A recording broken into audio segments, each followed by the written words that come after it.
দেখছেন না ডক্টর মোহাম্মদ ইউনূস যখন যে কাজ করা দরকার তখন সেইটা করছে। এত বড় একটা বিশাল দেশ, বাংলাদেশের চাইতে 29 ডবল। দাদা পর্যন্ত আজকে দাঁড়িয়ে গেছে, আর এতদিন দাদার পায়ে ধরে পড়ে থাকা লাগতো। দাদাকে এমনি দাঁড়িয়েছে মনে করছেন? এর পেছনে কত কিছু আছে আপনি হয়তো টের পাচ্ছেন না। দাদাকে এভাবে দাঁড় করিয়ে রাখা লাগবে সামনে। আল্লাহ রাব্বুল আলামিন বলেন, ইয়ারফাউল্লাহুল্লাযীনা আমানু মিনকুম ওয়াল্লাযীনা উতুল ইলমা দারাজাত। তোমাদের দিন যত যাবে মর্যাদা আল্লাহ বৃদ্ধি করতেই থাকবে। এই জন্য ইয়ারফা এটা মজারে, বর্তমান ভবিষ্যৎ, প্রেজেন্ট ফিউচার। দিন যত যাবে মানুষের মর্যাদার সম্মান আল্লাহ বাড়াতে থাকবে। কাদের?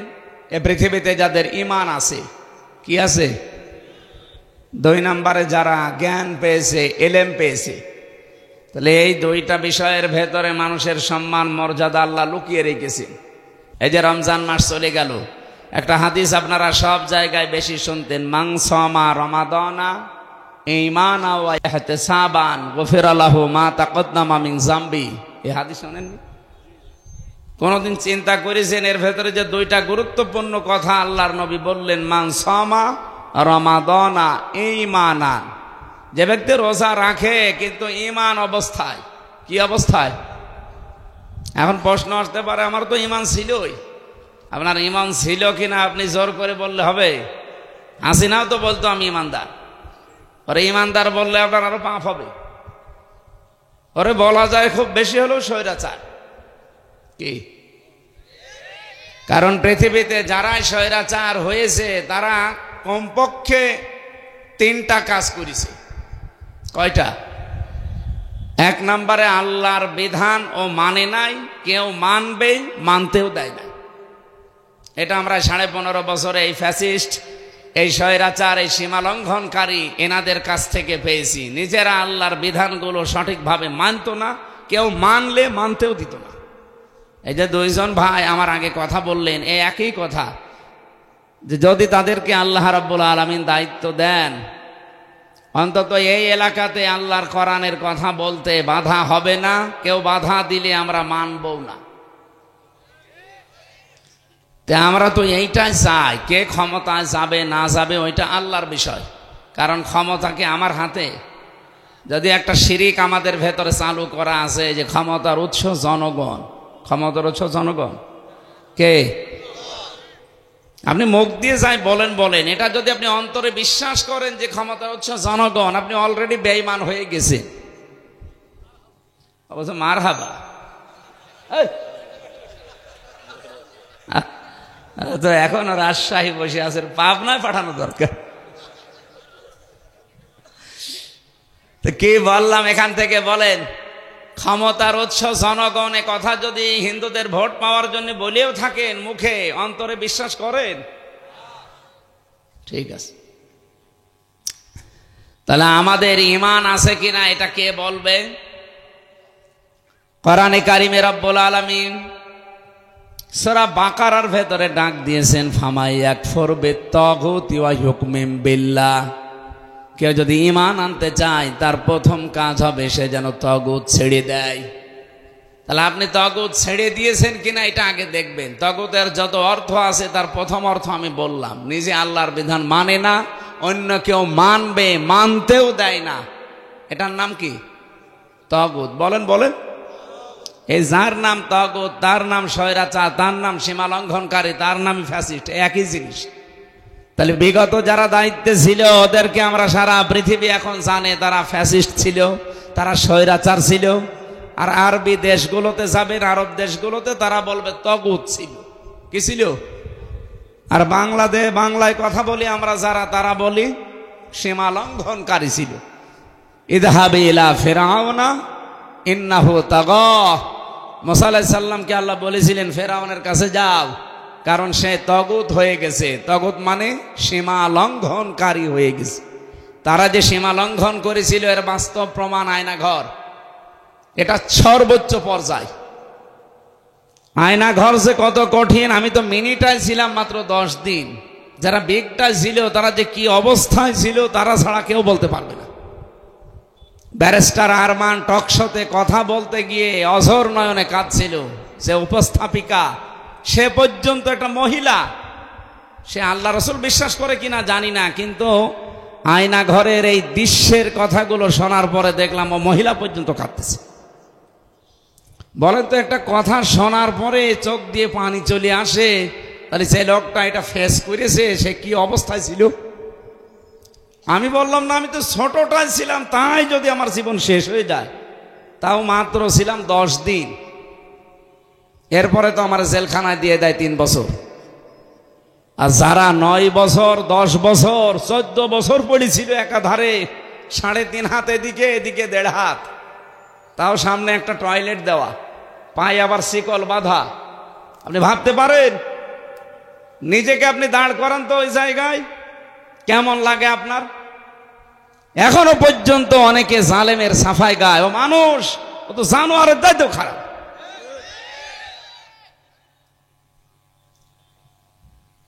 তাহলে তগত যারা, ফ্যাসিস্ট যারা, স্বৈরাচার যারা, প্রথম কাজ কি? নিজে আল্লাহর বিধান মানে না, অন্য কেউ মানবে, মানতেও বলেন বলেন। 2 নম্বরে জনগণের জন্য এমন এমন আইন তৈরি করে যেটা জনগণকে শুধু কষ্টই বৃদ্ধি করে। 15.5 বছরের প্রমাণ আমি নাম নিলাম না, আপনি দেখেন যতগুলো আইন বানিয়েছিল কোনটা মানুষের উপকারের জন্য? সবগুলো মানুষের কষ্ট দেওয়ার জন্য। সে নিজের দলের লোক হোক, বিরোধী দলের লোক হোক, কিভাবে মানুষ কষ্ট পাবে সেই কাজ করত।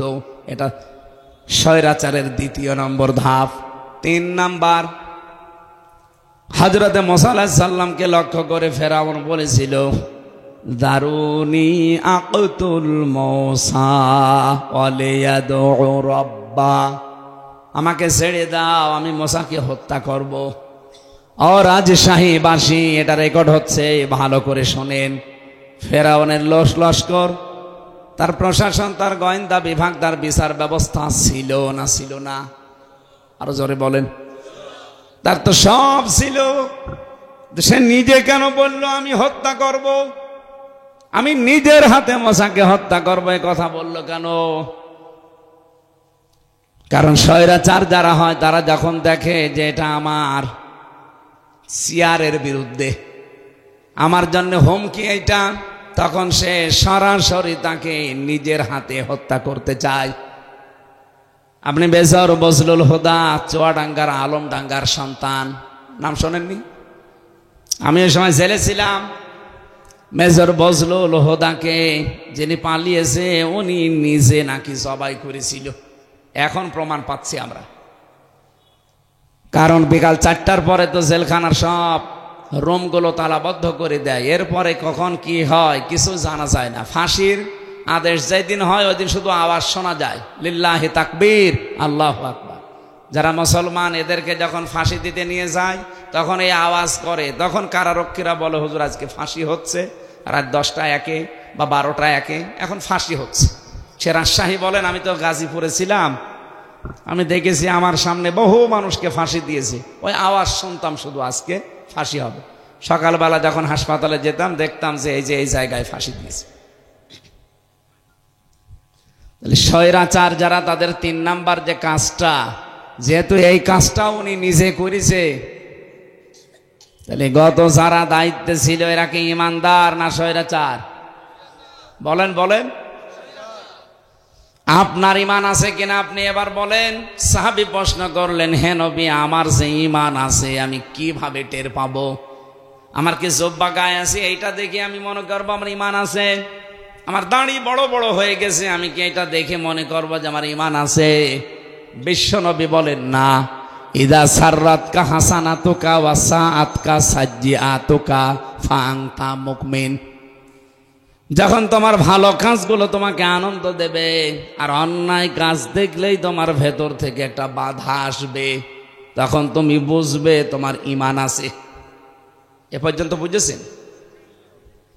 তারা আপনারা যারা 1 মাস রোজা রেখে নিজেকে নিষ্পাপ মনে করছেন, যে আল্লাহ সব অপরাধ মাফ করে দিয়েছে। হ্যাঁ, নবীজির কথা 100% খাঁটি কথা, 100% সত্য কথা। মাপও হয়েছে, হবেও ঠিক, কিন্তু ঈমান থাকা লাগবে। অন্যায় দেখলে আপনার ভেতর থেকে অবশ্যই একটা বাধা আসবেই। যদি বাধা না আসে আরো আনন্দ লাগে, বুঝবেন আপনার ঈমান নেই, আপনি বেঈমান। আমি দ্বিতীয় শব্দের ব্যাখ্যায় আর গেলাম না। ইহতিসাব মানে হিসাব করে জীবন চালানো লাগবে। আমি যে কথাটা তুলেছিলাম এখান থেকে এবার ব্যাখ্যায় যাচ্ছি। আজ এখানে আমরা যারা বসে আছি, প্রথম নাম্বারে আমাদের ঈমান আনা লাগবে যদি সম্মান আর মর্যাদা আল্লাহর কাছে বাড়াতে চান। আর ঈমান হবে তখন ভালো কাজ দেখলে আনন্দ লাগবে, সে যেই করুক। অন্যায় দেখলেই ভেতর থেকে একটা বাধা প্রাপ্ত হবে। কথা বলেন ঠিক কিনা? 2 নম্বরে তাদের মর্যাদা আল্লাহ বৃদ্ধি করেন। আল্লাযীনা উতুল ইলমা দারাজাত। এই পৃথিবীর ময়দানে যারা এলেম পায়, জ্ঞান পায়, প্রশ্ন আসতে পারে এলেম তো আমার আছে, জ্ঞান আমার আছে না। এলেম থাকলে, জ্ঞান থাকলে আপনার মর্যাদা আল্লাহ বাড়িয়ে দেবে, বিষয়টা এমন না। মাওলানা ফরিদ উদ্দিন মাসুদ জ্ঞানী মানুষ, মাওলানা কফিল উদ্দিন সরকার সালেহি জ্ঞানী মানুষ, কিন্তু জ্ঞান অনুযায়ী তাদের আমল ছিল না।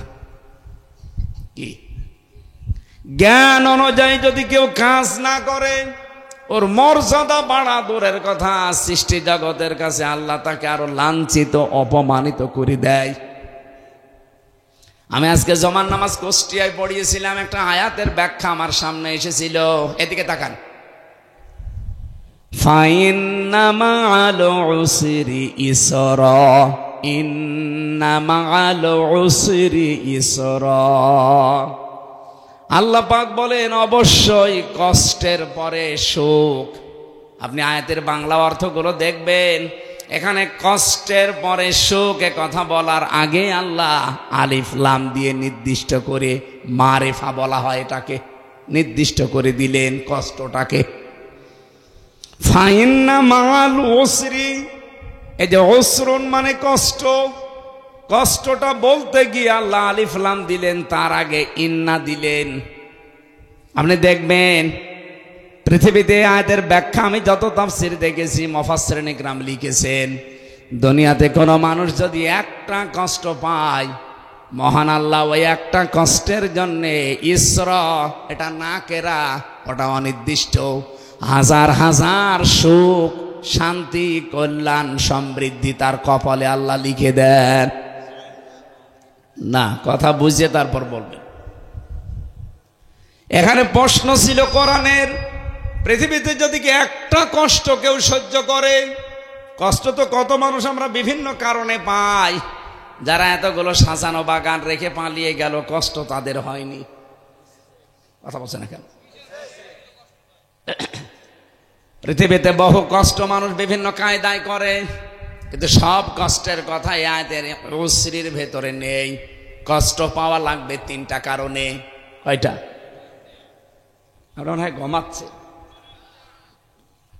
1 নম্বরে আপনার কষ্টটা হওয়া লাগবে আল্লাহর জন্যে, 2 নম্বরে কষ্টটা হওয়া লাগবে রাসূলের জন্যে, 3 নম্বরে কষ্টটা হওয়া লাগবে মানবতার জন্যে। এই 3টা কারণে দুনিয়ায় যদি একটা কষ্ট কেউ সহ্য করে, আল্লাহ পাক কম পক্ষে তাকে পৃথিবীতে 70টা কল্যাণ, সুখ দান করবে। আমি নিজের জীবনে এটা প্রমাণ পেয়েছি, অন্যের কথা বাদ দিলাম।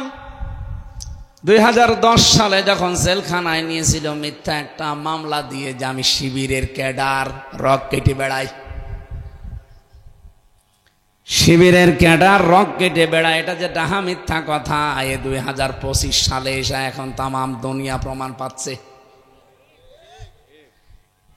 বাংলাদেশ ইসলামী ছাত্র শিবির, এরা যে রক কাটে না, এদের জীবনে যে এসব নেই এখন আমরা বিশ্বাস করছি, অথচ এই 54 বছরে অনেকেই মনে করতাম না কাটলেও কাটতে পারে। এরা রক কাটা না, একটা পশমও কাটে না। আপনি যদি প্রমাণ কোনো দিন দিতে পারেন, যারা দায়িত্বশীল আছে বড় বড়, তারা অলরেডি চ্যালেঞ্জ দিয়েছে। রক তো বহু দূরের কথা, অন্যায় ভাবে কারো শরীরে একটা আঘাত দিয়েছে প্রমাণ যদি দিতে পারেন, আমরা কোনোদিনই শিবিরি করব না। ন্যায় ভাবেই দিতে চাই না, অন্যায় তো দূরের কথা। অথচ এরকম একটা মিথ্যা জিনিস আমার নামে চালিয়ে ওরা আমারে থানা হাজতে দিল, দিয়ে কিন্তু আনন্দে ছিল। আমি কষ্ট করেছিলাম হয় আল্লাহর জন্যে, রাসূলের জন্যে, নাই মানবতার জন্যে। আমাকে মসজিদ থেকে ধরে নিয়ে এই যে শ মানুষের সামনে দিয়ে হ্যান্ডকাপ দিয়ে মাজায় দড়ি দিয়ে নিয়ে গেল। কত মানুষ দেখে কেউ কেঁদেছে, কেউ হেসেছে। আর যে লোকটা মামলা দিয়েছিল মসজিদের সভাপতি, সে তো খুব খুশি। কি সে শোক পায়নি? সে আনন্দ পেয়েছে। আমি একটা কষ্ট সহ্য করার পরবর্তীতে মহান আল্লাহ ইসরা একটা দুইটা না, আমার মনে হয় ৭০টার উপরে আল্লাহ দুনিয়ায় আমার উপকার অলরেডি করে দিয়েছেন।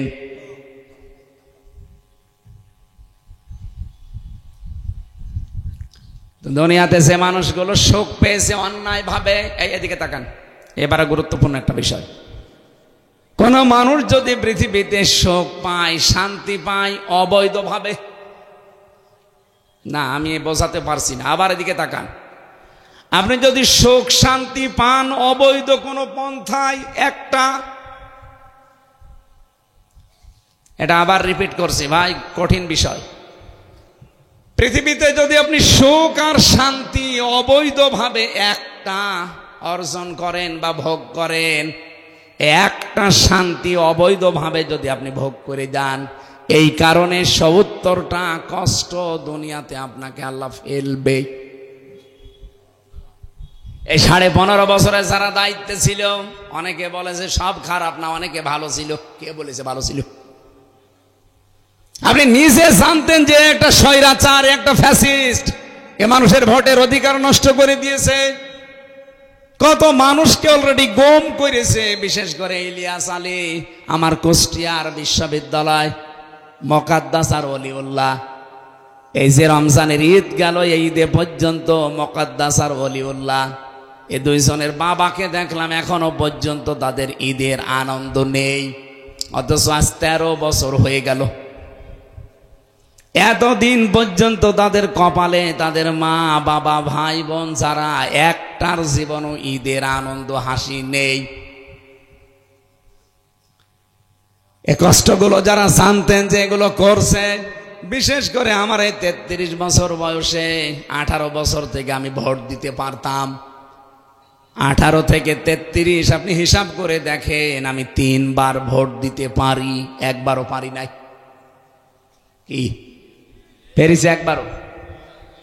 তার মানে দেশে ভোট হয়েছে একবার তো এমনিতে ১৫৪ জন, আর একবার দিনের ভোট রাতে। আর এবার যদি টিকে যেত রাতে দিনে, না ভোটই হইতো না। এই যে অবৈধ একটা অন্যায় জানার পরও আপনি এমপি হয়ে বিনা ভোটে আপনি সুখে ছিলেন, আনন্দে ছিলেন, আপনি সুখ ভোগ করেছেন, এটা কি বৈধ সুখ না অবৈধ? এই কথা বোঝেন কিনা বলেন? এরকম অবৈধ সুখ বাংলাদেশে কেউ পায়নি। বলেন বলেন, হাজার হাজার মানুষ এরকম অবৈধ সুখ পেয়েছে, অথচ মনে করতো না আমি ভালো পথে আছি, আমি তো আর খারাপ কাজ করি না। লূত আলাইহিস সালামের স্ত্রী তো খারাপ ছিল না, কিন্তু সে চরিত্রহীন মানুষদেরকে, খারাপ মানুষদেরকে সাপোর্ট করতো তলে তলে।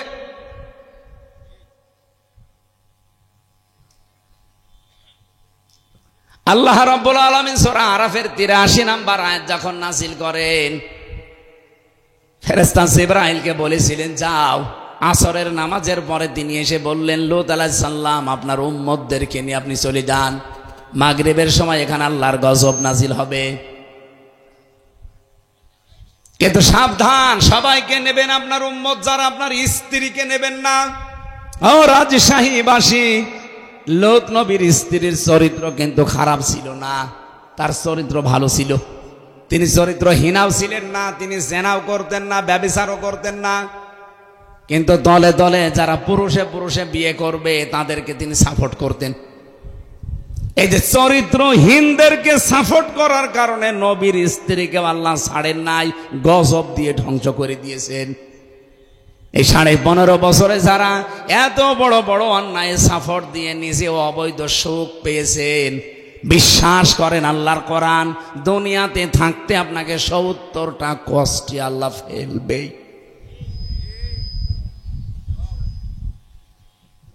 আমার মনে হয় ওয়াজ হয়ে গেছে যদি আপনি বুঝে থাকেন।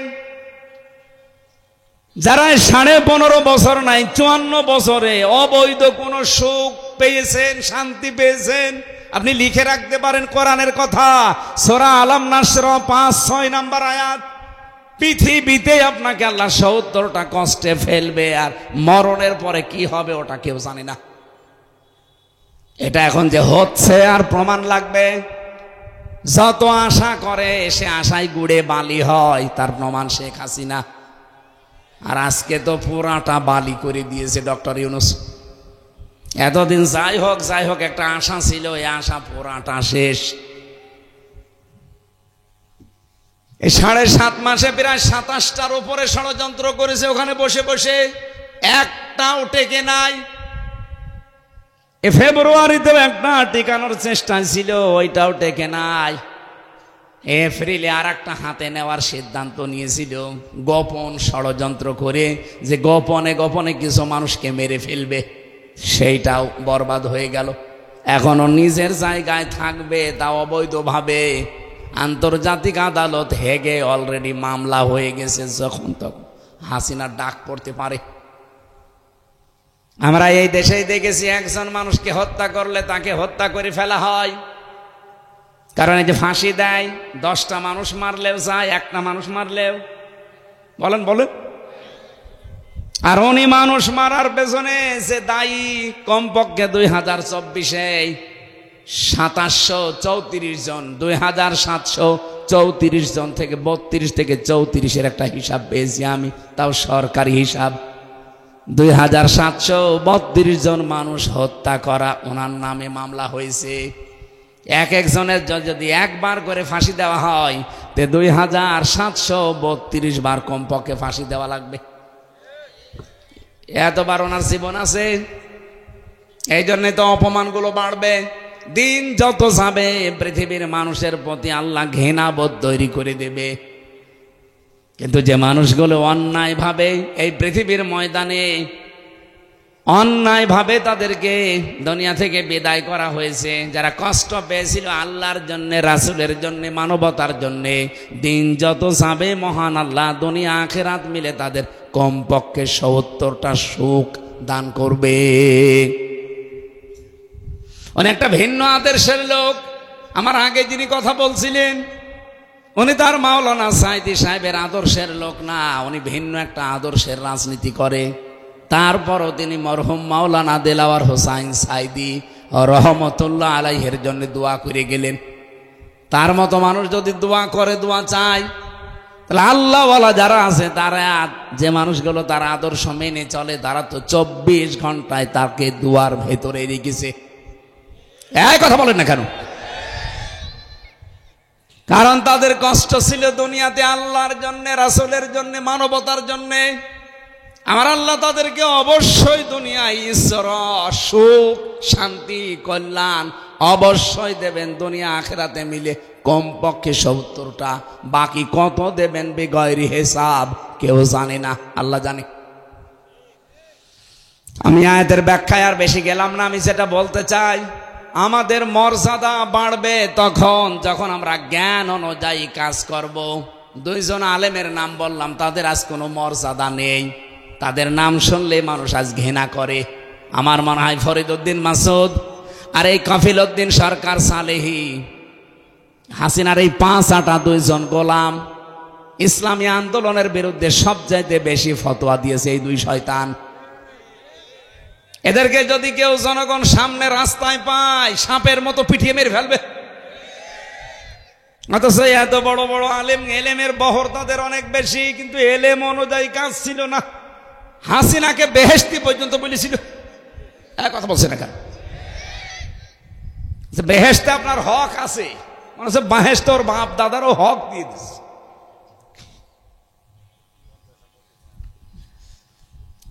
আমরা খুব সংক্ষেপ করছি। আজকে থেকে মর্যাদা বাড়াতে হলে সন্ত্রাসী কায়দায় হবে না, ফ্যাসিস্টের কায়দায় হবে না, স্বৈরাচারী কায়দায় হবে না।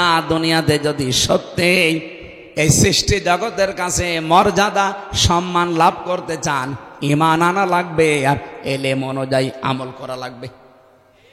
আল্লাহ আমাকে সহ প্রত্যেককে এই আয়াত আমল করার তৌফিক দিন, বলেন আমিন। দরুদ আর সালাম পাঠ করে আমরা নির্ধারিত আয়াতে যাচ্ছি। সূরা আহজাব ৭০, ৭১ দুইটা আয়াত পড়েছি। আজকের আলোচনার বিষয় সোজা কথা। কি বললাম? একটু কঠিন হয়ে যাচ্ছে না? আল্লাহ রাব্বুল আলামিন বলেন, ইয়া আইয়ুহাল্লাযীনা আমানুত্তাকুল্লাহা ওয়া কুলু কাওলান সাদীদা। হে যারা ঈমানের দাবি করো তাদেরকে বলছি, একটা আয়াত থেকে কথা বলতে হলে উসুলে তাফসিরের মূল নীতি আছে কমপক্ষে 15টা। কয়টা? তার অন্যতম মূল নীতি হচ্ছে আগের আয়াত পরের আয়াত, অথবা আগের সূরা পরের সূরা, এর সাথে কি সম্পর্ক আছে, এর সাথে রিলেটেড কি আছে, এটা আগে আপনাকে জানা লাগবে। নয়তো আপনি আন্দাজে এক আয়াত পড়ে ব্যাখ্যা দিতে গেলে উলট পালট হয়ে যাবে। আমরা যেহেতু সূরা আহজাব পড়েছি, এর নামকরণ আছে, ঐতিহাসিক প্রেক্ষাপট আছে, এতগুলো সব যদি বলতে চায় তাহলে সেই রাত এশার নামাজের পরে আরো তুলে দিলে ভালো করতেন। এদের একটা অনুষ্ঠান ধরা লাগবে রাজশাহী শহরে, এই জন্য আমি খুব সামারাইজ করছি, সব বাদ দিয়ে একবারে আয়াতে যাচ্ছি। আপনি আশা করছি বুঝবেন। আল্লাহ রাব্বুল আলামিন এখানে ডাক দিয়েছেন কোনো সাধারণ মানুষকে না, কারণ পৃথিবীতে এখন মানুষের সংখ্যা 810 কোটি। কত? এর ভেতরে মাত্র 200 কোটি আমরা মুসলিম।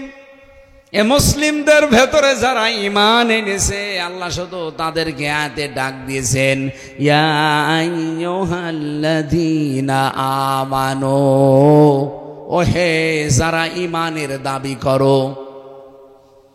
কি বলছি তোমাদেরকে কান খাড়া করে শোনো। এখানে অন্য ধর্মের যদি কেউ থাকেন, আপনার জন্য আজকের এটা না।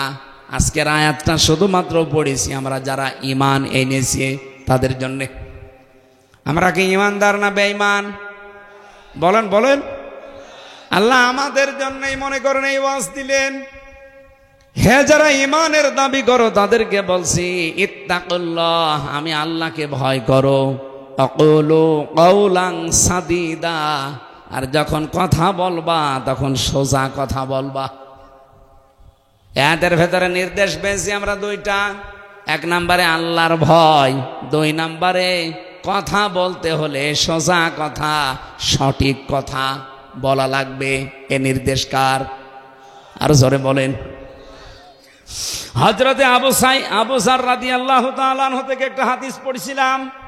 ওয়ানা আবি যাররিন রাদিয়াল্লাহু তাআলা আনহু قال دخلت على رسول الله صلى الله عليه وسلم فذكر الحديث لطوله بطوله إلى أن قال قلت يا رسول الله أوصني قال أوصيك بتقوى الله فإنه أزين لأمرك كله إلى آخر الحديث। বিশ্বনবী মুহাম্মদুর রাসূলুল্লাহর সাহাবী হযরতে আবু যর গেফারি রাদিয়াল্লাহু তাআলা আনহু তিনি বলেন, একটা লম্বা হাদিস আমি বর্ণনা করছিলাম, নবীজির মুখে শুনছিলাম। হঠাৎ করে আমি এই লম্বা হাদিস মনে রাখতে পারবো না, এই জন্য রসুলকে আমি আলাদাভাবে কিছু প্রশ্ন করলাম। হে নবী, আমার বাড়ি তো অনেক দূর, গেফার গোত্রে, প্রায় 83 কিলোমিটার দূর থেকে আমি হেঁটে হেঁটে বিভিন্ন জিনিসে সাওয়ার হয়ে আসি, কখনো ঘোড়ায়, কখনো গাধায়, কখনো খচ্চরে। আর এরকম রাজশাহীর মতো বিশ্ব রোড না, রাজশাহী নওগাঁর মতো বিশ্ব রোড না, ওটা পাহাড়ি এলাকায়। 83 কিলোমিটার দূর থেকে আমি আসি আপনার কাছে, বারবার আমি আসতেও পারবো না।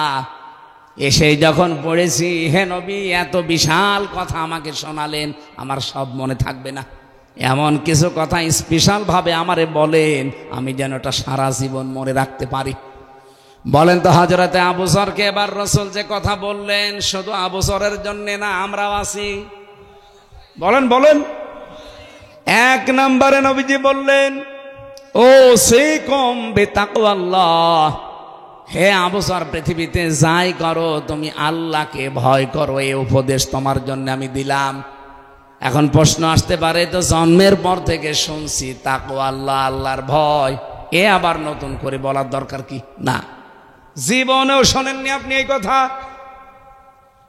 এই যে রমজান এসেছিল তাকওয়া অর্জন করার জন্য, চলে গেছে, তাকওয়া আপনি পেয়েছেন। এবার আমি বলছি, হযরতে আলী রাদিয়াল্লাহু তাআলা আনহুকে একজন জিজ্ঞাসা করছেন, খলিফাতুল মুসলিমিন, আমিরুল মুমিনিন, আপনি বলেন তো যে তাকওয়া কি? তিনি বললেন, 4 জিনিসের নাম তাকওয়া। কয়টা? রমজান এসেছে, তাকওয়া অর্জন করার জন্য চলে গেল। আপনি এবার মিলাবেন এই 4টা জিনিস পেয়েছেন কিনা। যদি পেয়ে থাকেন তাহলে আপনার ভেতরে তাকওয়া আছে। যদি না পান, এখন অর্জন হয়নি, এখন থেকে লেগে পড়বেন। কি কথা কঠিন হয়ে গেল না সহজ লাগছে? 1 নম্বরে আল খাউফু মিনাল জালিল, আল্লাহকে যেভাবে না দেখে বিশ্বাস করেন ওইভাবে না দেখে ভয় করা লাগবে। 2 নম্বরে আল আমালু বিত-তানজিল, দুনিয়াতে যদি কাজ কারবার করেন কোরআন দেখে করবেন। দুনিয়াতে আপনার আমল হবে কোরআনের আমল। আর রাজশাহীবাসী, এখানে তো অনেক আলেম আছে, আমার মনে হয় শুধু আলেমরা বাদ দিয়ে আমরা যারা আছি মুসলিম, কোরআনের আমল কয়টা যদি জিজ্ঞাসা করি অনেকে বলতেও পারবে না। আলেমরা বাদ দিয়ে এমনি আপনারা বলেন তো কোরআনের আমল কয়টা?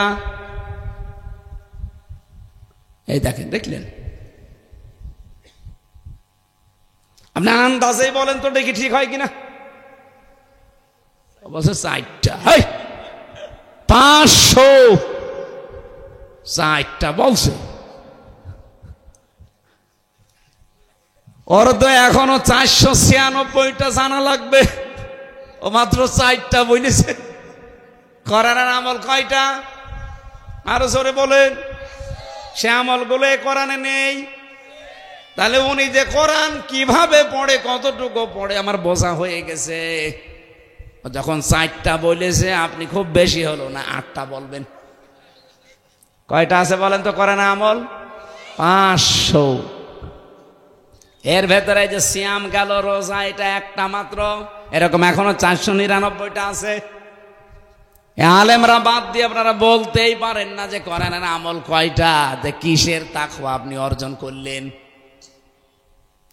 এই জন্য আমল হওয়া লাগবে কোরআন কেন্দ্রিক। আল আমালু বিত-তানজিল, তানজিল বললাম কেন? কোরআন শরীফের ভেতরে মহান আল্লাহ কোরআনের নাম দিয়েছেন 55টা। কয়টা বলেন বলেন? এর ভেতরে অন্যতম নাম হচ্ছে 5টা। আল কোরআন, আল ফুরকান, আল কিতাব, আজ জিকির, আত তানজিল। এই যে তানজিল কিসের নাম? কোরআনের। বলেন বলেন। না, কথা বলে তো শান্তি পাচ্ছি না। আপনারা কি ঘুমিয়ে পড়লেন? বললাম না ক্লাস আকারে বলবো, জবাব দেবেন ছাত্রের মতো। কোরআনের যে 55টা নাম, অন্যতম নাম 5টা, তার ভেতরে 5 নাম্বার কি? এই জন্য হাদিসের প্রথম ভাষা, দ্বিতীয় ভাষা আল আমালু বিত-তানজিল। আপনি যদি আমল করেন তো কোরআন অনুযায়ী করবেন। কারণ আমান আমিলা বিহি উজিরা, যারা কোরআনের আমল করে তাদের পুরস্কার আল্লাহ নিজের হাতে দান করবেন। এই যে মাসটা চলে গেল, এটা কিসের মাস বলেন তো? বলেন বলেন। এ রমজান, রোজা রাখা এটা একটা ফরজ কাজ, কোরআনের নির্দেশ, কোরআনের আমল। কোরআনের এই আমল যারা দুনিয়াতে সত্যি হক আদায় করে করতে পেরেছেন, আল্লাহর কসম যে পুরস্কারটা এটা আল্লাহ নিজে দেবেন। এই জন্য আস-সাওমু লি ওয়া আনা আজজি বিহি বা ওয়া আনা উজজা বিহি। আল্লাহ বলেন, এটা হাদিসে কুদসি, রাসূলকে দিয়ে আল্লাহ বলাচ্ছেন, আপনি বলেন রোজা আমার জন্যে, আর রোজার পুরস্কার আমি নিজে দেব, অথবা আমি নিজেই হয়ে যাব। আপনি হাদিসটা পড়ার সময় দেখেছেন আস-সাওমু লি, কি আস-সিয়ামু লি আছে? আসিয়াম আর সাওমের ভেতরে আকাশ পাতাল পার্থক্য। এবার আলেমদেরকে বলছি, আসিয়াম একটা জিনিস, আর সাওম আর একটা জিনিস। আসিয়াম কাকে বলে, আর সাওম কাকে বলে? হাদিসের ভাষা যেহেতু সাওম, আসিয়াম না। কোরআনের ভাষা আসিয়াম। কুতিবা আলাইকুমুস সিয়াম কামা কুতিবা আলাল্লাযিনা মিন ক্বাবলিকুম। তোমাদের ওপরে সিয়াম আমি লিখে দিলাম, ফরজ করে দিলাম, না সওম লিখে দিলাম? সিয়াম। বলেন বলেন কি লিখেছে? সিয়ামের নিয়ম হচ্ছে কন্টিনিউ, ধারাবাহিক, একটার পর আরেকটা আসতে থাকে। এটা শুধু আমাদেরকে আল্লাহ দেয়নি, এর পূর্বে যত উম্মত দুনিয়া থেকে বিদায় নিয়েছে প্রত্যেকের উপরে এটা ফরজ ছিল, যেহেতু একবারের পরে আর একবার আসতেই থাকে। তাদের সিয়ামটা ধরন আলাদা ছিল। এর আগে যারা রোজা রেখেছিল তাদের রোজার ধরন আলাদা ছিল। হযরতে মরিয়ম আলাইহিস সালাম তিনি রোজা রেখেছিলেন, তার রোজা রাখা অবস্থায় খাওয়া দাওয়া করা যেত, পান করা যেত, কিন্তু কথা বলা যেত না।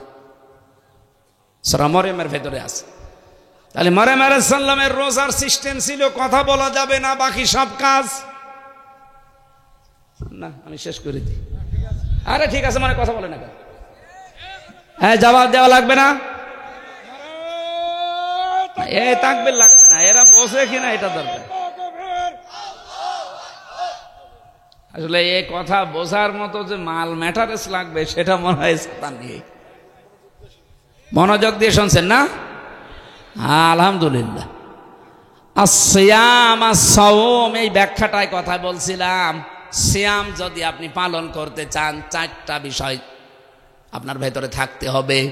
এক নম্বরে আপনি খাবার খেতে পারবেন না, 2 নম্বরে পানি খেতে পারবেন না, 3 নম্বরে জায়েজ স্ত্রী থাকার পরও ব্যবহার করা যাবে না, 4 নম্বরে আল্লাহর হারাম কাজগুলো বর্জন করা লাগবে। কয়টা? বলেন বলেন। এই 4টা বিষয় যদি আপনি পুঙ্খানুপুঙ্খানুভাবে মানতে পারেন তাহলে ওইটা হবে সিয়াম, থাকবে না, ওটা হয়ে যাবে সওম। নবীজি বলেন এই সওম যদি কেউ আদায় করে এটা তখন আল্লাহর জন্য হয়ে যায়। আস-সাওমু লি ওয়া আনা উজসা বিহি ওয়া আনা আজিজি বিহি। আল্লাহ বলেন সিয়াম যেহেতু আমার জন্য, মানুষ সওম আমার জন্য রাখে, এর পুরস্কার আমি আল্লাহ নিজে দেব, অথবা আমি নিজে এর পুরস্কার হয়ে যাব। তাহলে রোজাটা এটা কোরআনের আমল কিনা বলেন তো? কোরআনে না থাকলে আমরা এটা করতাম? বলেন বলেন। কত কষ্টের রোজা, 12-14 ঘন্টা 15 ঘন্টা প্রায় না খেয়ে থাকা লাগে। আমি রমজানের নয় রোজাতে সম্ভবত গিয়েছিলাম বাইরের দেশে। প্লেনে যখন যাচ্ছিলাম কমপক্ষে 3.5 ঘন্টা 4 ঘন্টা লাগবে যেতে। তা আমরা সেহরি খেয়ে উঠেছি, যত চাই তত আমাদের সময় বাড়তে থাকে। এ দেশে যদি থাকতাম 12 ঘন্টা 14 ঘন্টা হলে আমার রোজা হয়ে যেত। এই 14 ঘন্টার সাথে যদি আরো 3.5-4 ঘন্টা বেড়ে যায়, কত ঘন্টা হয়? 18 ঘন্টা আমার রোজা রেখেছিল আমি ওই দিন, আর আসার দিনও। তাহলে এত ঘন্টা রোজা রেখে কষ্ট করলাম কেন? কারণ আমি পুরস্কার চাই আল্লাহর হাতে। পৃথিবীর একটা মাত্র ইবাদতের পুরস্কার আল্লাহ আমার নিজের হাতে দান করবে। ফেরেশতাদের, রাসূলদের, নবীদের দিয়ে দেবে না, দেবে কে? আরো জোরে বলেন। আপনার ভেতরে তাকওয়া আছে কিনা এটা আপনি বুঝবেন ওই সময় যখন আপনার দুনিয়ার আমলগুলো হবে কোরআনের আমল। কোরআনে কারিমে 500 আমল আল্লাহ দিলেন, সবচাইতে বড় আমল দিয়েছেন আল্লাহ, আন আকিমুদ্দিন, তোমরা দিন কায়েম করো। এটা যত নবীকে আল্লাহ পাঠিয়েছিলেন, বড় বড় নবীদের উপরে এই নির্দেশ দিয়েছিলেন, ওয়ালা তাতাফাররাকু ফি, আর এই বিষয়ে কোনো মত পার্থক্য করবা না। আমি পড়া কোরআন শরীফ পেড়ে 2টা বিষয়ে মত পার্থক্য পেয়েছি, হারাম নিষিদ্ধ। একটা ওয়াতাসিমু বিহাবলিল্লাহি জামিয়া ওয়ালা তাফাররাকু, কোরআন একসাথে ধরবা আঁকড়িয়ে। বলেন তো আল্লাহ ওয়াতাসিমু দিয়েছেন, আলেমরা খোঁজও দিলেও তো অর্থ হয়ে যেত যে তোমরা ধরো। এতেসাম দিলেন কেন? খুজু আর এতেসামের ভেতরে আকাশ পাতাল পার্থক্য আছে। আল্লাহ শুধু যদি ইতাসিমু দিতেন যে ধরো, তাও তো আর কিছু বলা লাগে না। বিহাবলিল্লাহ দিলেন কেন? আবার জামিয়া দিয়েছেন, আবার এরপরে ওয়ালা তাতাফাররাকু ফি, এত কথা বলা লাগতো না আল্লাহর। কোরআন শরীফ ধরার ক্ষেত্রে সবাই মিলে ধরা লাগবে, কোনো মত পার্থক্য, কোনো ভেদাভেদ, কোনো মত নক্য, এমনকি দলাদলি করা, ফতোয়াবাজি করা এই জায়গায় জায়েজ নেই। আর দিন কায়েমের জন্য যখন সবাইকে আল্লাহ নির্দেশ দিলেন যে দিন কায়েম করো, এখানে কোনো মত পার্থক্য, দলাদলি, কোনো ফতোয়াবাজি করবা না। এই দুইটা জায়গায় দলাদলি করা, মত পার্থক্য করা হারাম। আর আমরা এই দুইটা জায়গায় সব চাইতে বেশি দলাদলি করি। কোরআনের কাছে আসতে বললে মানুষ না, কত তাল বাহানা। দিন কায়েমের কথা বললে কত রকমের উল্টাপাল্টা ফতোয়া। কত মানুষ তো অলরেডি বলে ফেলেছে এই কথা যে কোরআনের সাথে এই যে দিন কায়েমের কথা যারা বলে এরা ধর্ম ব্যবসা করে, ধর্মকে পুঁজি করে নাকি আমরা ব্যবসা করি। বলেন নাউজুবিল্লাহ। এটা যদি কেউ বুঝে শুনে বলে থাকেন, আপনি আমাকে বলেননি, আপনি সরাসরি বলেছেন আল্লাহকে। কারণ আল্লাহ এই আয়াত নাজিল করেছে। এই কথা বলেন না কেন? আলাহুল খলকু ওয়াল আমরু, এই আয়াতকে আমার বানানো আর আল্লাহর নাজিল করা। ইনিল হুকমু ইল্লা লিল্লাহ, এটাকে আমার বানানো না নাজিল করা।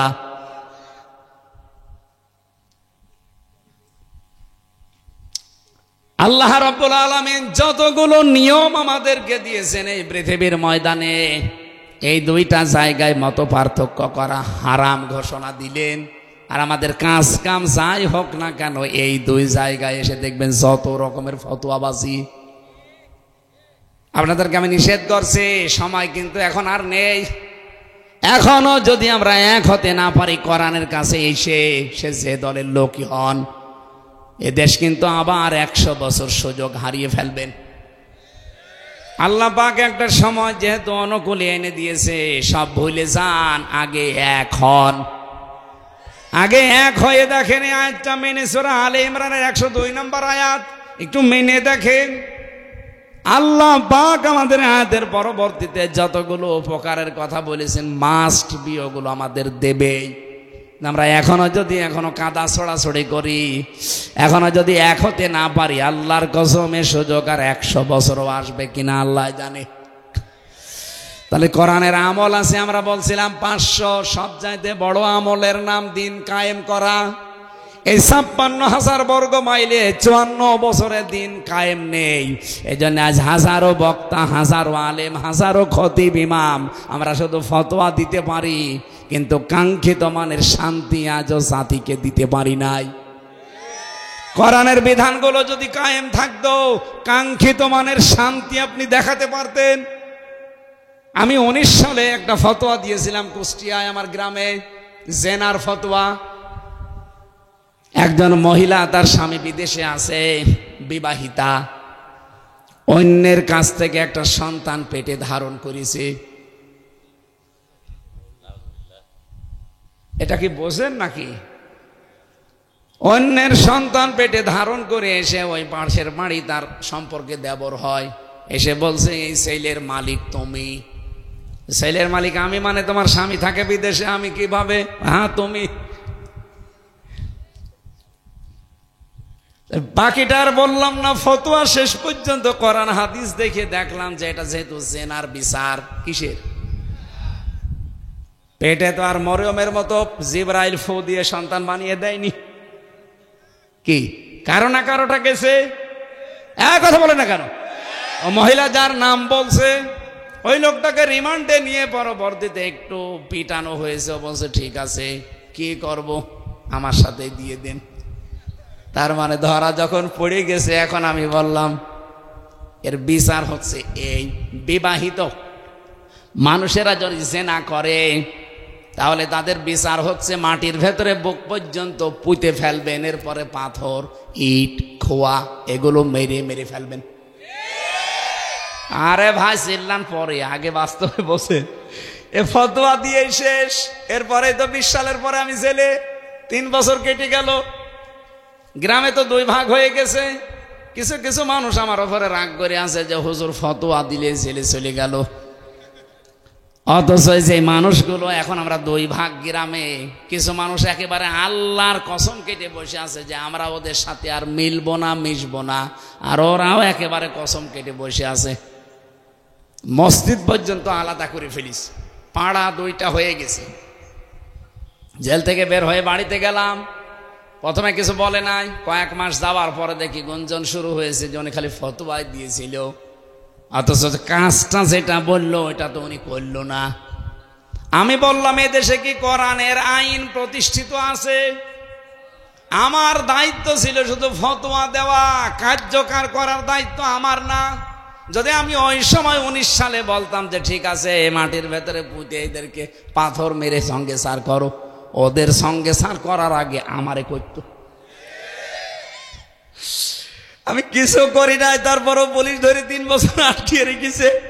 আর ওই সময় যদি ফতোয়া কার্যকর করে দিতাম, ওই সময় যে প্রশাসন ছিল আপনি টের পাচ্ছেন, সঙ্গে স্যার ওই মহিলা না কে হইতো আমার দিয়ে আরম্ভ করতো যে তোরে আগে সঙ্গে স্যার করি, ফতোয়া দিবি দে, কার্যকর করার ক্ষমতা তোর আছে। আমি এই দিন এই গ্রামে এই মীমাংসা হয়ে গেল, বললাম দেখেন ওই সময় ফতোয়া দেওয়ার ক্ষমতা আমার ছিল, কিন্তু কার্যকর করার ক্ষমতা ছিল না, কারণ আমার পেছনে কোনো ব্যাকআপ ছিল না, আমার হাতের ভেতরে কোনো আইন নেই।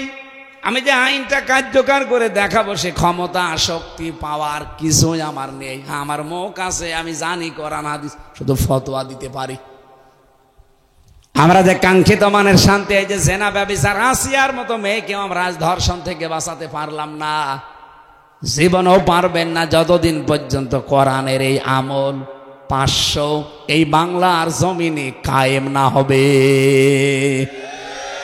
আর এটার কথাই যখন আমরা খোলাখুলি ভাবে বলতে চাই, তখন আমাদেরকে বলে না এরা রাজাকার। স্বৈরাচারের বানানো কোনো শব্দ বাংলাদেশে আর চলবে না।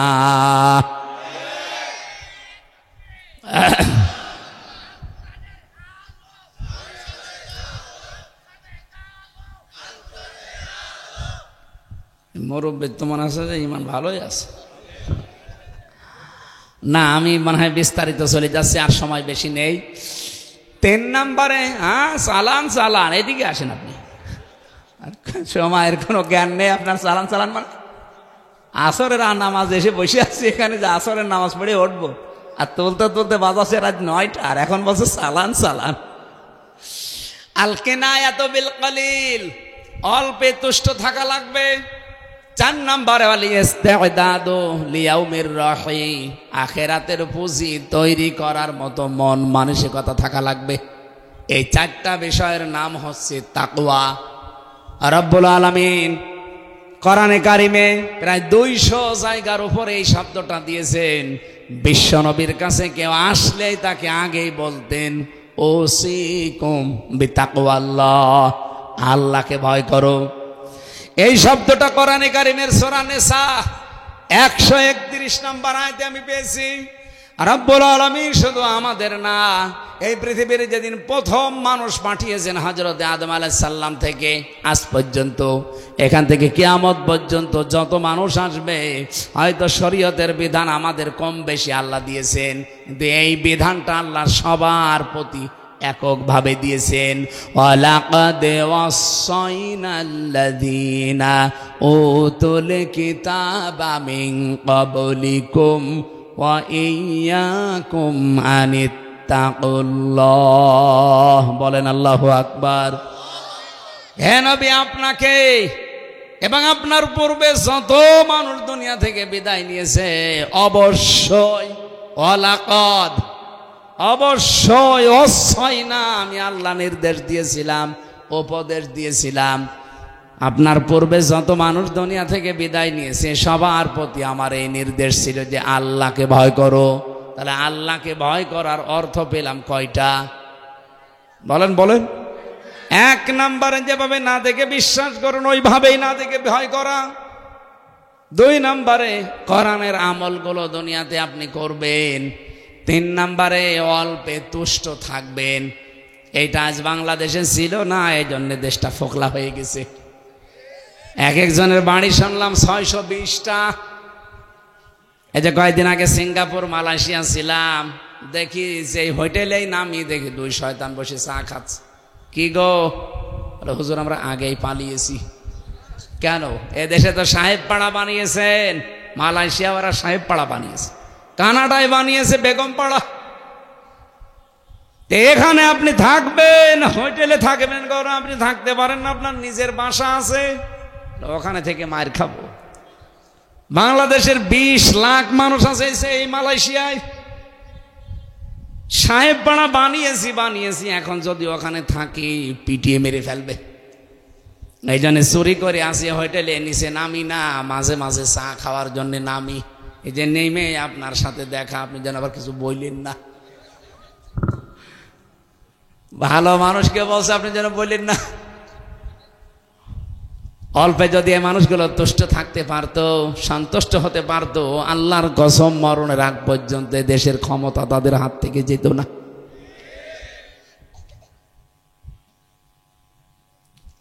যে মহিলা এতদিন পর্যন্ত মানুষকে শুনিয়েছে যে আমার ছেলে মেয়ের জন্য আমি কিছু রাখি নাই, শুধু লেখাপড়া শিখিয়েছি, দাহা মিথ্যা কথা। তার নিজের ছেলে জয়, তার নিজের মেয়ে পুতুল, তার নিজের বোন রেহেনা, তার নিজের বোনের মেয়ে টিউলিপ, ববি, হাজ্জাজ, যতগুলো আত্মীয় স্বজনের দিকে তাকান, কত কোটি টাকার মালিক যে তারা, ফেরেশতারাও জানে না। শুধু এই যে পাবনার রূপপুর থেকে ওনার ছোট বোন যেটা রেহানা, ৭৬,০০০ কোটি টাকা একটা প্রকল্প থেকে নিয়েছে। বলেন তো, এক জায়গা থেকে যদি এত নিতে পারে, তার বাকি জায়গা কি অবস্থা? যেটারে আল্লাহর ওলি মনে করতাম দরবেশ, ওইটাও ৩৬,০০০ কোটি টাকা চুরি করিস। দরবেশ যদি এই করে, ধরবেশ, যেগুলো দরবেশের ভল ধরেছিল, ওইগুলোর অবস্থা কি? অল্পে তুষ্টি হতে পারে না। এখনো পর্যন্ত আমরা দেখছি অনেকে অল্পে তুষ্ট হতে পারছে না। এই যে অল্পে যারা তুষ্ট হতে পারে না, তারা কিয়ামতের দিন কুকুরের আকৃতি নিয়ে উঠবে। সূরা রহমানের ইয়ারাফুল মুজরিমুনা বিসিমাহুম ফায়ুখাযু বিন নাওয়াসি ওয়াল আকদাম, এই আয়াতের ব্যাখ্যায় আপনি দেখবেন 10 প্রকার আকৃতির কথা আছে। কিয়ামতের দিনে মানুষের আকৃতি অধিকাংশ থাকবে না, কিছু মানুষের আকার হবে কুকুরের মতো। কুকুরের স্বভাব কি? 2টা কুকুরকে খাবার দেন, একটাকে যা দিয়েছেন সারাদিন খাবে, ফোরাবে না, এরপরেও দেখবেন পাশেরটায় হামলা দেয়। এক কথা বলছে না কেন? এই বাংলাদেশে যারা চাঁদাবাজি করে, যারা ছিনতাই করে, তাদের যা সম্পদ আছে আমি তো জানি, মরণ পর্যন্ত খেলেও ফোরাবে না, এরপরেও দেখেন জনগণেরটায় হামলা দেয়। আজকে মাগুরায় দিয়েছে। এই কথা বলছে না কেন? বানিয়ে বলছে। ওই যে ওইটা সংবাদ সম্মেলন পর্যন্ত আজকে করেছে। চাঁদা চেয়েছিল যে চাঁদা দেওয়া লাগবে। কেন? আপনিও দেশের নাগরিক, আমিও দেশের নাগরিক, আপনাকে চাঁদা দেবো মানে? দিতে রাজি হয়নি, ঘর বাড়ি ভেঙে দিয়েছে। সেই মানুষগুলো এগুলো করছেন, আপনি তো অল্পে তুষ্ট হতে পারেননি। যারা চাঁদা চাইতে গিয়েছিলেন, আপনি কি ফকির? আপনার বাবার যা আছে আপনি তো মরণ পর্যন্ত খেয়ে ফোরানোর কথা না। এরপরও যারা এই কাজ করলেন, আল্লাহর কসম করে বলছি, কিয়ামতের দিন আপনি যতই নামাজ পড়েন, তাহাজ্জুদ পড়েন, হজ করে আসেন আর উমরা করেন, আপনার উমরা তো উমরা না, এটা সেলফি উমরা। এখন অধিকাংশ যারা উমরায় যায় দেখেন, আগে সেলফি করে। বিমানবন্দরে এই পোশাক পরে বলে আমি সেলফি তুলেছি, এই যে আমি উমরায় যাচ্ছি, কাবা শরীফ সামনে নিয়ে সেলফি তোলে। আরে ভাই, ওখানে আল্লাহর মহব্বতে মানুষ গদগদ হয়ে যাবে না? ও সেলফি তুলতেছে, ওটা কি হাসি না সেলফি হাসি? আমার ভাইরা, এই জন্য মানুষের সম্পদ যারা আত্মসাৎ করছেন, বুঝে করেন না না বুঝে করেন, যেভাবেই হোক, আল্লাহর কসম আপনার আকৃতি আল্লাহ রাখবে না, যতই উমরা করেন না কেন। কিয়ামতের দিন আপনার আকার হবে, আকৃতি হবে কুকুরের মতো। আমি নিজে আপনাকে দেখে বলবো, আরে এই তো সেই লোক, এ তো মা গোরার ওই যে, আমি নাম নিলাম না, ওনার কাছে চাঁদা চাইতে গিয়ে আজ নিজের আকৃতি পাল্টিয়ে ফেলেছেন। এই জন্য সাবধান, আপনার চরিত্রকে এখনই সংশোধন করেন। 4 নম্বরে বলে ইস্তিদাদুল ইয়াউমির রাহি, আখিরাতের পুঁজি তৈরির জন্য সচেষ্ট হন। কখন আজরাইল ডাক দেয় বলা যায় না। এখনই যদি ডাক দেয়, সঙ্গে সঙ্গে কিন্তু আপনি কবরের বাসিন্দা। 2 দিন 3 দিন আপনার স্ত্রী কান্নাকাটি করবে, 7 দিন হয়তো দেখবেন খাওয়া দাওয়া অল্প অল্প করবে, 1 মাসের পরে দেখবেন স্ত্রী স্বাভাবিক হয়ে গেছে। কথা বলছে না কেন? আমার নিজের স্ত্রীর কথা আমি বলছি, এটা রেকর্ড হচ্ছে, ও যদি শোনেও যা মনে করে করুক। আমি আল্লাহর কসম করে বলছি, আমাকে ভালোবাসে, কিন্তু এখন যদি আমি মারা যাই, আপনি যদি খবর পাঠান যে হুজুর মরে গেছে, কান্নাকাটি করে পাগল হয়ে যাবে, থামানো যাবে না। অন্তত 5-7 দিন খাওয়া দাওয়া হালকা হালকা করবে। 3 মাস 10 দিনের ভেতরের মা বাবা নিজে এসে বলবে, বিআই সাহেব হামজা তো মরেই গেছে, মেয়ে আর কতদিন রাখবো, দিয়ে দেন। কথা বলছে না কেন? 4 মাস 10 দিনের ভেতরে দেখা যাচ্ছে আর এক জায়গায় বিয়ে দেবে, আর এটা স্বাভাবিক, দেবে দিক, এটা জায়েজ আছে। মাত্র 4-5 দিন সংসার করবে, সেখানে 4-5 দিন পরে বাবার কাছে মোবাইল করে বলবে, আব্বা হামজা তো আর কি ছিল, এখন যেটা পেয়েছে এটা 100 গুণ ভালো। ম্যাডাম আপনি রাগ করেন না, আমি উদাহরণ দিলাম, এটা আমার জন্যে না সবার জন্যে? হ্যাঁ, উনি মরে গেলে আমিও ওই রকমই করবো। কথা বলছে না কেন? আমাল হায়াতুদ দুনিয়া ইল্লা মাতাউল গুরুর, পৃথিবীর জীবনটা এরকম, এটা ধোঁকা, এটা প্রতারণা, খেলাধুলা ছাড়া কিচ্ছু না। সুতরাং আখেরাতের পুঁজি তৈরি করার জন্য সচেষ্ট থাকা লাগবে। 4টা বিষয় আমি আবার রিপিট করছি, আল কিনা আল খাউফু মিনাল জালিল, আল আমালু বিত তানজিল, আল কিনায়াতু বিল কলিল, আল ইস্তিদাদু লিয়াউমির রাহি। এই 4টা বিষয় যার ভেতরে আসবে তার ভেতরে তাকওয়া আছে। হযরতে আবু যর গেফারিকে আল্লাহর নবী এই কথাটার উপদেশ প্রথম দিলেন। নবীজি বললেন, যদি তাকওয়া অর্জন করো কি লাভ হবে জানো? ফাইন্নাহু আসিয়ানু বিআমরিহি কুল্লিহি, এই পৃথিবীতে তোমার যত আমল আছে, যত কাজ কারবার আছে, সব কাজের সৌন্দর্য আমার আল্লাহ বৃদ্ধি করে দেবে। জাইনুন আসিয়ানু, এটা ইসমে তাফজিল থেকে এসেছে। এই পৃথিবীতে তাকওয়ার দ্বারা মানুষের সামনের কাজগুলো সৌন্দর্য বর্ধন হতে থাকে, বৃদ্ধি হতে থাকে। লিআমরিহি কুল্লিহি লিআমরিকা কুল্লিহি, এই পৃথিবীতে যত কাজ আপনি সামনে হাত দেবেন, আপনার কাজগুলো সব সৌন্দর্য মণ্ডিত হতে থাকবে। আমার এখনো 7টা উপদেশ এখানে আছে, আর বলতে পারছি না কারণ 10টা বাজে।